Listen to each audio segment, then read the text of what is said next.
Hello everyone, and welcome to my Young and the Restless official 24 channel. I hope everyone is having a wonderful day. Before we begin, please hit the subscribe button and give this video a thumbs up. Kane's trap for Lily. According to Y&R spoilers, Lily Winters might set a trap for Billy Flynn's Kane Ashby. Will Lily join Eric Braeden's plan to get back at her ex in a big way? According to Y&R spoilers, Victor will meet Lily and Devon Winters at Crimson Lights during the week of August 4th to 8th. He'll tell Lily the news once Victor learns that Kane is back in Genoa City. After all of Kane's lies and the chaos that occurred on his estate in France, Lily intends to steer clear of him. Victor will have other ideas, and Lily will just want to get on with her life and forget about Kane. Kane's obsession with reuniting with Lily puts Lily in a unique position, as Victor might point out. That gives Lily some power, which could make her a pawn in Victor's game of vengeance. Of course, Lily will probably shut down the idea of becoming Victor's ally and helping him go after Kane Payback, at least at first. But if Kane's relentless pursuit of Lily becomes too much for her to bear, she might reconsider. Furthermore, if the twins react to Kane's double life and the entire Aristotle Dumas billionaire drama, Lily may become even more enraged at him. Charlie Ashby and Matty Ashby will be hurt over Kane keeping such a massive secret from them, so Lily may fume too once they are angry and confused. Will she ultimately decide that Kane is deserving of whatever retribution Victor has planned for him? As part of Victor's grand scheme, Lily might be willing to get closer to Kane or even seduce him a little. Kane intends to go after all the key players in town and build a new powerhouse with all the companies folded in. Nevertheless, if Lily pretends to be open to a reunion, she might be able to foil Kane's plans. Stay tuned to find out if Lily will team up with Victor, because that could present the ideal opportunity for her to set a trap for Kane and disrupt his objectives. According to the spoilers for The Young and the Restless, Lily will have significant decisions to make regarding her former husband. Will she therefore betray Kane and collaborate with Victor? The week of August 4th to 8th on The Young and the Restless promises to be a volatile chapter in the tumultuous history of Lily Winters and Kane Ashby. At the heart of the drama lies a dilemma that could forever reshape Genoa City's power dynamics and relationships. Will Lily fall for Kane's manipulative charm again, or will she flip the script and trap her ex-husband at his own game, possibly as part of Victor Newman's grand vendetta? Victor Newman, never one to let an opportunity for vengeance pass him by, quickly seizes on the moment Kane returns to town. Upon discovering Kane is back in Genoa City after the destructive fallout of his secret life in France, especially the scandal involving the Aristotle Dumas estate, Victor immediately recognizes an opening. He arranges a private yet impactful meeting with Lily and Devon at Crimson Lights, where he presents his case with chilling clarity. Kane, Victor insists, has become too dangerous, too unpredictable. He's a wild card driven by delusions of grandeur and betrayal. But most importantly, Kane is obsessed with Lily. Victor's approach is methodical. He knows Lily's wounds from Kane haven't healed, even if she has mastered the art of burying them beneath professional poise and personal growth. Victor doesn't directly ask Lily to betray Kane, not at first. Instead, he plants the idea, suggesting that Lily, given her unique emotional leverage over Kane, could help end his manipulative reign before it gains momentum. After all, Kane is not simply back to make amends, he's here to build something massive. Victor warns that Kane is preparing to merge or seize control of several companies, a power move that would threaten both Newman Enterprises and Chancellor Winters. If Kane succeeds, he could dismantle the business world that Lily, Devon, and countless others have fought to build. At first, Lily is adamant absolutely not. She tells Victor and Devon that she wants nothing more to do with Kane. She's spent years moving on, healing from his lies, his manipulations, and the fallout from his secret lives. The last thing she wants is to be dragged back into that chaos. She doesn't want revenge. She wants peace. But peace, as always in Genoa City, is a fleeting illusion. What Lily doesn't anticipate is how quickly Kane re-enters her world, not just physically, but emotionally. Kane begins showing up unannounced, delivering flowers, attempting heartfelt conversations, making vague promises of redemption. He pleads for another chance, claiming he's a changed man. That he made mistakes, yes, but that his love for Lily has never wavered. At first, Lily resists. She ignores him, blocks his calls, and shuts down any attempt at conversation. But Kane, persistent and calculating, keeps pushing. And slowly, to those around her, it begins to look like Lily is softening. Devon notices first and becomes concerned. He urges her to keep her distance, warning that Kane's emotional manipulation is not love, it's control. Victor, meanwhile, sees an opportunity. He circles back, this time with more force. He doesn't just plant the seed, he offers a plan. Victor's proposal is simple, on the surface. Lily would pretend to reconsider a reunion with Kane. She would offer him hope, just enough to draw him in, to lull him into lowering his defenses. Then, she would gather information about his business ventures, about his potential allies, about his plans to acquire or dismantle rival empires. Victor would handle the rest. Lily's role would simply be to mislead. Again, Lily resists. She tells Victor she's not a spy, not a pawn.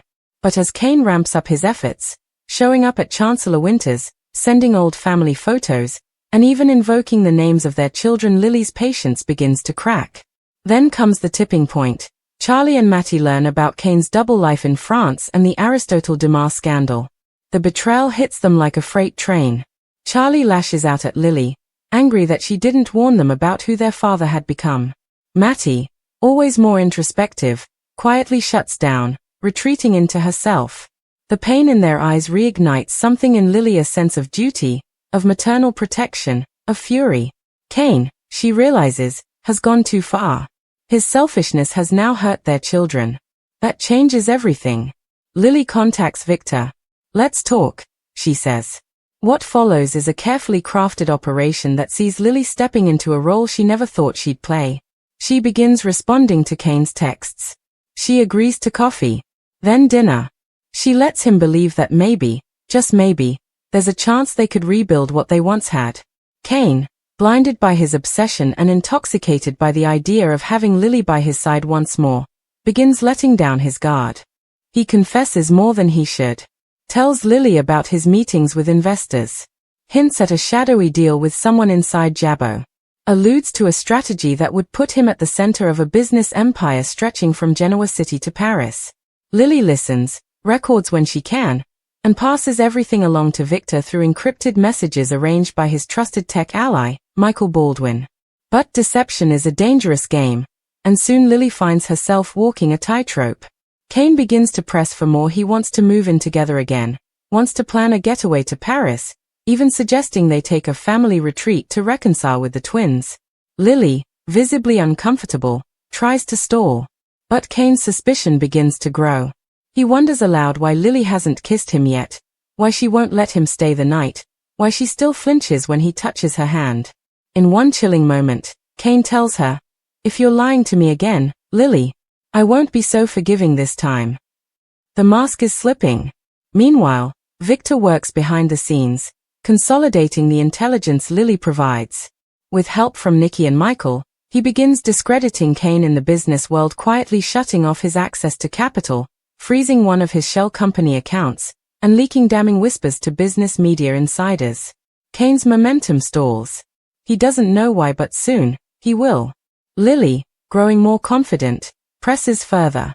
She asks pointed questions about Kane's allies, and even suggests a business dinner with one of his mysterious partners. But this is the point where things begin to unravel. Kane's paranoia skyrockets. He demands to see Lily's phone. He follows her after work. At one point, he shows up outside her apartment at 2 a.m., claiming he just needed to be near her. Lily, terrified, calls Devon, who rushes over with security. The confrontation ends without violence, but it becomes clear, Kane is spiraling. Lily again tells Victor she's done. She's afraid. She wants out. But Victor, ice cold in his calculations, urges her to go just one step further. "One more push," he says. "Let him think he's won. Then we strike." And so Lily agrees to one final meeting, a dinner at Society, where she tells Kane she wants to try again. Kane, overjoyed, takes her hand across the table and begins speaking about their empire, about a future where they reign over the weak. Lily smiles, hides her disgust, and quietly texts Victor, "Now." Within minutes, Adam Newman enters the restaurant, followed by Victoria and Nick. They surround the table.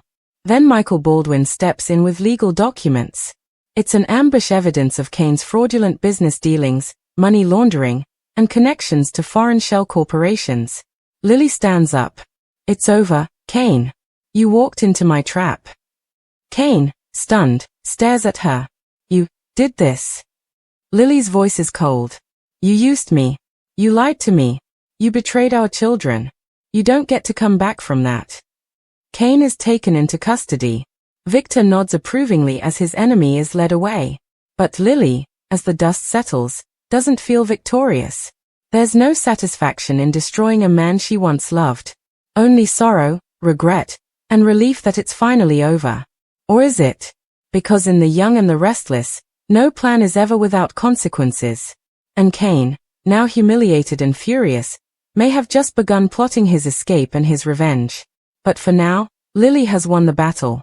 And Genoa City watches as one of its most complicated love stories burns to ashes, again. Stay tuned.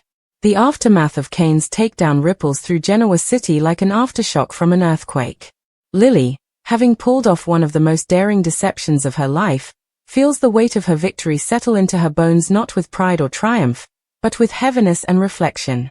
As Kane is dragged into the storm of legal action, business audits, and public humiliation, Lily returns to Chancellor Winters with a face that betrays none of the chaos behind her.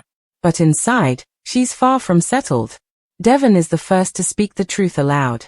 You did the right thing, he tells her in his office, voice soft but firm. What he was planning, it would have destroyed people, maybe even us. Lily nods. I know. But knowing and accepting are two very different things. Meanwhile, Victor celebrates quietly. For him, it wasn't personal, it was strategic. Kane was reckless, unpredictable, and dangerous to the established order. Victor has maintained power in Genoa City for decades by eliminating threats before they could fully bloom. And now, one more seed has been plucked before it could bear poisoned fruit. But even Victor, in his wisdom, recognizes that the battle may not be over. Kane's legal team mounts an aggressive defense. They claim entrapment. They allege that Lily seduced and manipulated him into sharing privileged business information. They paint a picture of a man trying to rebuild his life, only to be sabotaged by a vengeful ex and a power-hungry tycoon. Public opinion begins to divide. Some viewers of the story, especially those who followed Kane's career back when he was just a family man trying to do right, see him as a fallen hero. Others, aware of his shady dealings and betrayal of Lily and their children, see justice being served. But Kane? Kane sits in a luxury holding suite provided by his high-priced lawyers, seething with betrayal. Every word Lily spoke, every dinner she accepted, every gentle touch of her hand now replays in his mind like a cruel joke. He remembers the night she smiled at him across the dinner table, the light in her eyes when he spoke of their past, the warmth in her voice when she said, "Maybe there's still something between us." He sees it for what it was now: bait. Kane isn't a man who forgives easily, nor is he one who forgets. Days pass. Lily keeps up a calm exterior at work and at home, but she's constantly looking over her shoulder. She's haunted by the thought that Kane is still playing the long game. Even in custody, even under Victor's scrutiny, Kane is dangerous. He has contacts, influence, secrets, and, most importantly, he has motive. Lily sits down with Charlie and Matty, hoping to ease the emotional toll this situation has taken on them. "I didn't want things to go this far," she tells them. "But he left me no choice. What he did, what he was planning to do, it was bigger than just our family." Charlie, still raw with betrayal, mutters, "He's not the man I thought he was." Matty remains quiet. "But he's still our dad." Lily nods. "And I will never try to take that away from you. But being your father doesn't excuse what he did. It doesn't erase the hurt." The twins agree to continue therapy, trying to navigate the emotional fallout in their own way. But Lily knows the family bond has been permanently fractured. Back at Newman Enterprises, Victor and Nikki debrief the final pieces of their plan. Nikki, though supportive, voices a concern. "You used Lily," she says plainly. "And she's not one of your soldiers." Victor, with that signature Newman gravitas, replies, "She had her own reasons. And she made her choice." Still, he sends flowers to Lily, an uncharacteristic gesture of appreciation, and a handwritten note, Your strength saved more than you know. V. But things in Genoa City rarely stay quiet for long. Kane's bail is suddenly granted. It shocks everyone, including Victor. Despite the evidence, despite the charges, a judge grants bail due to lack of flight risk and cooperation with preliminary investigations. Kane walks free under heavy surveillance, but that doesn't stop him from appearing where he shouldn't be. Like the park where Lily jogs in the mornings. Or the restaurant where Devon and Amanda Sinclair dine. Or, most chillingly, at Society, where he quietly slips into a booth one evening and just watches Lily from across the room. She sees him. Their eyes meet. He doesn't smile. He doesn't wave. He just watches. Lily rushes out the back exit, her pulse racing. She files a restraining order the next morning. But Kane is too smart to violate it directly. He hovers on the edges, just outside the boundaries of the law. A presence. A warning. Victor responds by assigning bodyguards to Lily. He assures her that Kane won't dare cross Newman's security. But even with protection, Lily's anxiety grows. She begins to wonder if she's become exactly what Kane always accused her of, being manipulated by Victor, used as a pawn, incapable of thinking for herself. Devon tries to reassure her. You were the only one who could have done this. You made the hard call when nobody else could. But Lily questions everything. Her ethics. Her emotions. Her future. Then, unexpectedly, she receives a letter. No return address. Just her name, in familiar handwriting. She hesitates, then opens it. Inside is a single sentence. The game's not over, Lily. It's only just begun. See. Accompanying the letter is a photo one of her and Devon taken at a Chancellor Winters board meeting 2 days earlier. It was taken from a distance. Kane's message is clear, his watching. And his not finished. Victor, upon seeing the letter, takes immediate action. He demands around-the-clock surveillance on Kane. Michael pushes for the restraining order to be reinforced with an additional court injunction.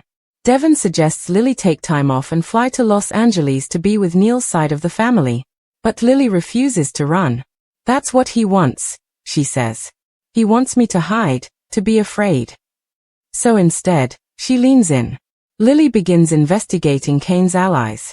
Using her position and Devon's resources, she starts tracing the web of contacts Kane cultivated while overseas, particularly those tied to the Dumas estate. She discovers several shell companies that were never reported to the authorities. Quiet business meetings in Spain. A Swiss bank account under an alias. And then, something more disturbing. A contact named B. Forrester, a disgraced former attorney with ties to both the Dumas family and an underworld financing ring. Lily brings this information to Victor. He listens, intrigued, and begins launching a deeper financial investigation with his elite forensic team. But this new intel prompts an urgent question. What if Kane's initial plot wasn't just about building a business empire? What if he was trying to consolidate criminal operations, launder money, funnel black market assets, create a shadow corporation rooted in Genoa City? Victor's expression darkens. We didn't just stop a con man, he says. We disrupted something far more dangerous. And suddenly, the stakes have changed. Kane, having tasted the beginnings of power, isn't content to be sidelined. With Victor and Lily as his primary targets, he begins using more aggressive tactics. Misinformation leaks to the press. Rumors swirl that Lily embezzled company funds, that Devon has offshore holdings, and that Chancellor Winters is nearing collapse due to leadership infighting. The board demands explanations. Amanda steps in to do damage control legally, while Devon and Billy work overtime to restore confidence with investors.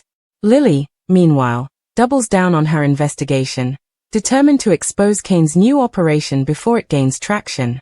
But then, Kane vanishes. One day, he's in town filmed by paparazzi leaving his lawyer's office. The next, he's gone. No trace. His apartment is abandoned. His bank accounts have been drained. His tracking bracelet, placed as part of his bail terms, is found in a storm drain. Genoa City holds its breath. Victor puts every private investigator he has on the case. Devon hires his own team. But Kane is a ghost. Until one morning, Lily finds a flash drive in her car. No note. No fingerprints. On it, video footage of her family, Devon, the twins, her mother, even herself, collected over the last few weeks. Some filmed through windows. Some at parks. One even from inside Chancellor Winter's executive floor. And then, a voiceover. Kane's voice. I let you get close, Lily. I trusted you. Loved you. And you used me. But that's fine. I learn quickly. I adapt. And I always return the favor. The video ends. Lily stands frozen, hands trembling. The trap she set for Kane may have worked once, but now, she realizes, she may be the one caught in a far more dangerous game. She calls Victor. He answers instantly. Is it him? Yes, she whispers. He's watching all of us. Victor responds with a steely calm. Then we end this. Once and for all. The stage is set for another deadly chapter between Lily and Kane. As Victor assembles a task force to track Kane's global movement and unravel his new empire, Lily is left to wrestle with the emotional toll of everything that's happened. She tried to protect her family. She tried to make things right. But in doing so, she may have awakened a monster more dangerous than ever before. Kane Ashby is no longer just a manipulative ex-husband. He's a man with nothing to lose and revenge in his veins. Stay tuned.